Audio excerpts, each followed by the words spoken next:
اسلام آباد کے ایک امام باڑے میں ایک کتا بھونکا، اس نے بکواس کر کے اپنا شجرہ بتایا ہے، شجرہ اس نے شجرہ بتایا ہے، کیونکہ ابو بکر صدیق کو ماننے کے لیے ابے کا ایک ہونا اور اماں کا ایک ہونا ضروری ہے۔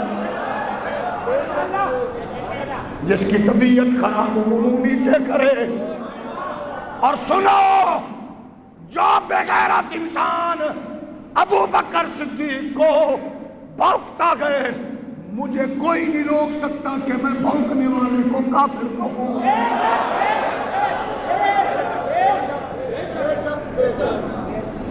یہ ان مولویوں کا ماحول نہیں ہے جو عمران زرداری نواز سے جفی ڈال کے سب کو وہ جناب میٹھی گولیاں دینے والے فنکار ہو، جن کو حکومت تمغہ امتیاز دے ایسی تبلیغ کے بدلے میں، اس کے بعد آسکر ایوارڈ بھی ملنے والا ہے۔ ایسے مولویوں کو ہم کہتے ہیں ہمیں ایسے تمغوں کی ضرورت نہیں ہے، ہم جوتے کی نوک پہ لکھتے ہیں ہر اس تمغے کو جو بغیرتی کی بنا پہ میسر آئے۔ سنو، جو ابو بکر کو نہیں مانتا میرے نزدیک کل بھی بغیرت تھا، آج بھی بغیرت تھا۔ ابو بکر کو بھونکنے والا سن لے، ادارے، ایجنسیاں، حکومت حرکت میں آئے یا نہ آئے اس کا کام ہے۔ یہ ہمیں پتا ہے زلفی بخاری کس کو چھتری دے رکھا ہے، یہ ہمیں پتا ہے چودھری سرور گورنر کس کے ساتھ تصویریں بنا رکھا ہے، یہ ہمیں پتا ہے کراچی کا علی زیدی کس کو سپورٹ کر رکھا ہے، یہ سارا کچھ ہمیں پتا ہے۔ لیکن کان کھول کے سن لے، حکومت وقت بھی اللہ کی قسم ہے ہمیں لٹکا بھی دو کوئی پریشانی نہیں ہے، جکڑ بھی دو کوئی پریشانی نہیں ہے، گرفتار بھی کر دو کوئی پریشانی نہیں ہے، لیکن سنو، ایسے آصف علوی جیسے کتوں کو لگام نہ دی تو تمہارا اقتدار بھی ہم جوتے کی نوک پہ ماریں گے۔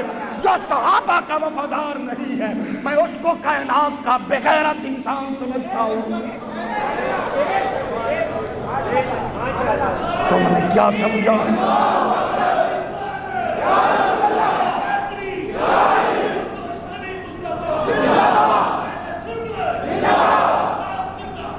تم نے کیا سمجھا یہ سارے طارق جمیل ہیں؟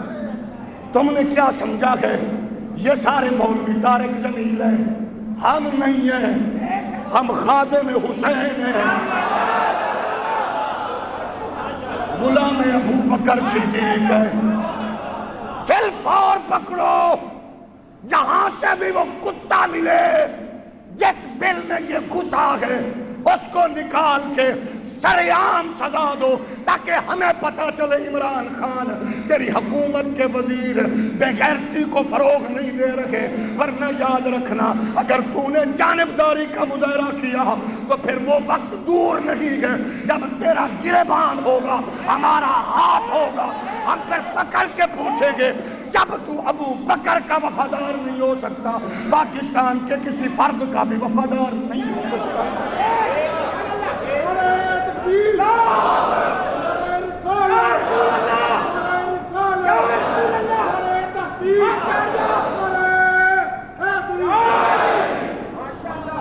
اس سے پہلے کہ کوئی قانون ہاتھ میں لے، اپنے ادارے اپنا کام کرے، میں پھر کہنا چاہ رہا ہوں، مجھے اللہ کی قسم ہے گرفتاریاں، جیل، سلاخیں یہ چھوٹی چیزیں ہیں۔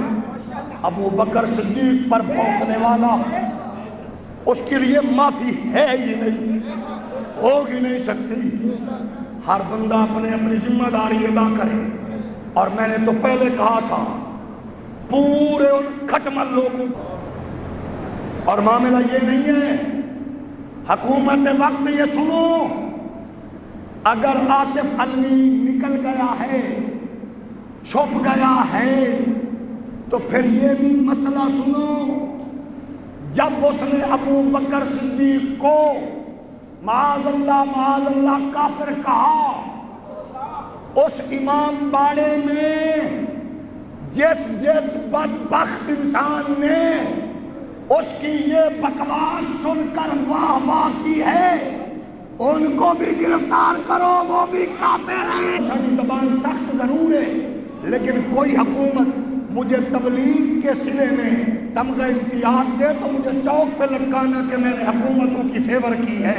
مجھے اللہ کی قسم ہے، جب سے رسول اللہ کے منبر پر چوکیداری شروع کی ہے، ہر حکومت نے میری مخالفت کی ہے، میں نے سر چڑھ کے حکومتوں کی مخالفت کی ہے۔ یہ امام احمد بن حنبل، امام اعظم ابو حنیفہ کی فکر ہے۔ اور جاگتے ہو، اب سنو، مولانا نے کہا کوئی نہیں ہوتا، ایمان نہیں، اسلام بڑی بات ہے، اور بڑی بات ہے، بڑی صحابیت کا، ابو بکر کی صحابیت کا انکار۔ کوئی بات نہیں، جمعے تو بعد میں سبحان اللہ کہہ دینا۔ ابو بکر کی صحابیت کا انکار کفر ہے، کیوں؟ یہ نص سے ثابت ہے، کرے گی نہیں۔ ہم الحمدللہ پارا دے رہے ہیں، دیتے رہیں گے، اور ہم یہ پورا ہمارے سیالکوٹ کا سب سے بڑا کراؤڈ اجتماع یہ حکومت سے مطالبہ کرتا ہے، ہاتھ کھڑے کر کے بتاؤ، جلد از جلد مولوی برگر و شوارما جاغل آصف غلوی کو جلد از جلد گرفتار کر کے اس کو کیفر کردار تک پہنچایا جائے۔ آصف علوی کو گرفتار کر کے کیفر کردار تک پہنچایا جائے۔ ہم حاضر گئے، کوئی اس مرحلے میں عدالت نے کسی فورم پر ہمیں بحث کے لیے، دلائل کے لیے بلائے، ہم نے حامد رضا سلطانی کے حوالے سے بھی عدالت میں دلائل دے کے ثابت کیا، اس پر مختلف دفعات لگوائی ہیں، اور ہم امید کرتے ہیں آصف علوی کی گرفتاری کے بعد بھی ہمیں جہاں بھی حکم ہوگا، ہم اہل سنت کے ادنا سے چھوٹے سے چوکیدار ہونے کی حیثیت سے انشاءاللہ قرآن و حدیث کے دلائل، قوانین سے اور آئین سے انشاءاللہ ہم اسی طرح روشنی لیتے ہوئے ہم اپنے دشمن کو یہ ثابت کریں گے کہ حضور کا دشمن ہو، ابو بکر کا ہو، عمر کا ہو، عثمان کا ہو، علی کا ہو، حسنین کریمین کا ہو، سیدہ بطول کا ہو، حضور کی بیٹیوں کا ہو، حضور کی شہزادیوں کا ہو، ہم اس کے تعاقب میں تھے، ہیں، اور انشاءاللہ رہیں گے، انشاءاللہ رہیں گے، انشاءاللہ رہیں گے، انشاءاللہ رہیں گے۔ تاجدار ختم نبوت، تاجدار ختم نبوت، تاجدار صداقت، تاجدار صداقت، رازدار رسالت، غمگسار پیغمبر، امام الصحابہ، امام الصحابہ، امام الصحابہ، خلیفہ بلا فصل، فاروق اعظم، عثمان غنی، مولا علی، حسنین کریمین، اسلام